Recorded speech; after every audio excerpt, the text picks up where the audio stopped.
বন্ধুর লাশ নিয়ে অ্যাম্বুলেন্সে করে তার গ্রামের বাড়ি যাচ্ছি। সময় কাটানোর জন্য ফোনটা বের করলাম। ঠিক সেই মুহূর্তেই মোবাইলে একটা মেসেজ আসে। আমার সামনেই আমার প্রিয় বন্ধুটি কফিনের মধ্যে লাশ হয়ে পড়ে আছে। মেসেজ করেছে আমার সেই মৃত ফ্রেন্ডের গার্লফ্রেন্ড অবন্তী। আমি মেসেজগুলো পড়া শুরু করলাম। ফাহাদ, আমাকে মাফ করে দিও। আমি যেই বাবার চোখের দিকে তাকিয়ে কখনো কথা বলতে পারিনি, সেই বাবা যখন অসহায়ের মতো আমার সামনে দুই হাত জোড়ে কান্না শুরু করতে লাগলো, তখন সেই বাবার ভালোবাসার কাছে আমাদের ভালোবাসা হার মেনে গেল। তাই আজ 11 দিন ধরে আমি অন্য মানুষের স্ত্রী। তোমাকে কথা দিয়েছিলাম জীবনের শেষ সময় পর্যন্ত তোমার সঙ্গে থাকবো।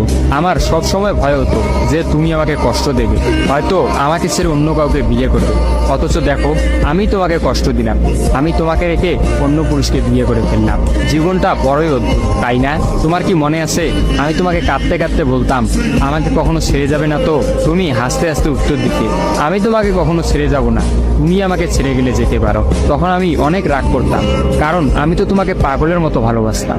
তুমি নেই এরকম কোনো পৃথিবী আমি কল্পনাও করতে পারতাম না। অথচ দেখো, আজ অন্য কেউ হচ্ছে আমার স্বামী। রোজ তার সাথেই আমাকে ঘুমাতে হয়, ঘুম থেকে উঠে তার মুখটাই আমাকে দেখতে। মানুষের জীবন এমন কেন যে যাকে চায় যদি তাকে পায়?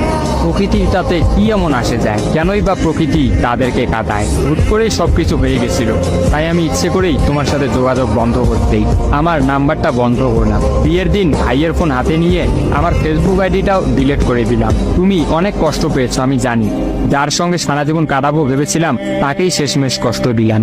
আমার পরিবারের সবাই খুশি, আমার স্বামীটা অনেক ভালো, এখন পর্যন্ত যা ব্যবহার করেছে আমার ভালোই লেগেছে। তবে ভবিষ্যতে কি হবে জানি না। তোমার কি আমার সেই প্রথম দেখা হওয়ার কথা মনে আছে? তবে সেটাই যে প্রথম দেখার, সেটাই যে শেষ দেখা হবে, এটা কখনোই ভাবতে পারি। আসলে মানুষের চিন্তার বাইরে যে কত কিছুই ঘটে, তাই না? সেদিন আমি তোমার সাথে 3 ঘন্টা ছিলাম, কিন্তু সেই 3 ঘন্টায় কেউ কাউকে স্পর্শও করিনি। কিন্তু তুমি যখন আমাকে তোমার রিক্সায় তুলে নিতে তোমার হাতটা বাড়িয়ে দিলে, তখন আমি তোমার হাতটা প্রথম স্পর্শ করেছিলাম। বিশ্বাস করো, সেদিন আমার কিছুতেই তোমার হাতটা ছাড়তে ইচ্ছা করছিল না। তোমার ঘরে আমার জন্য কিনে রাখা শাড়িগুলো নিশ্চয়ই এখনো আছে। আচ্ছা, আমি তো এখন আর তোমার নই, ওই শাড়িগুলোকে আমি পাবো? তোমার তো যখনই কোনো শাড়ি পছন্দ হতো তুমি কিনে রেখে দিতে, আমি বলতাম বিয়ের পর সবগুলো একসঙ্গে নেব। দেখো, আজ আমি বিবাহিত, কিন্তু আমার স্বামী তুমি নও। আমি এমনটা কখনোই চাইনি। নিজের পছন্দের একটা মেয়েকে বিয়ে করে নিও, তারপরে শাড়িগুলো তাকে দিয়ে দিই। মেয়েরা শাড়ি কতটা পছন্দ করে তা কি তুমি জানো? যদি না জেনে থাকো তাহলে বিয়ের পর তোমার বউকে দিয়ে উপলব্ধি করে নিও। তোমার সাথে আমার অনলাইনে পরিচয়, তাই চিন্তা করেছি কোনোদিনও বেঁচে থাকতে আর অনলাইনে যাব না। আমার নাম্বারটাও বন্ধ করে দিয়েছি। আজকের পর থেকে আমাদের আর কোনোদিন কথা হবে না। তোমার কাছে একটা অনুরোধ, যদি চলার পথে আমাদের কোনোদিন দেখা হয়ে যায় তাহলে প্লিজ তুমি অচেনা হয়ে চলে নিও, নিজের যত্ন নিও, আর জীবনটা গুছিয়ে নিও। জীবন তো একটাই, ভালো থেকো। কিন্তু আমি ভালো নেই, ইতি তোমার ওই অবন্তী। সবগুলো মেসেজ একত্রে পড়লাম।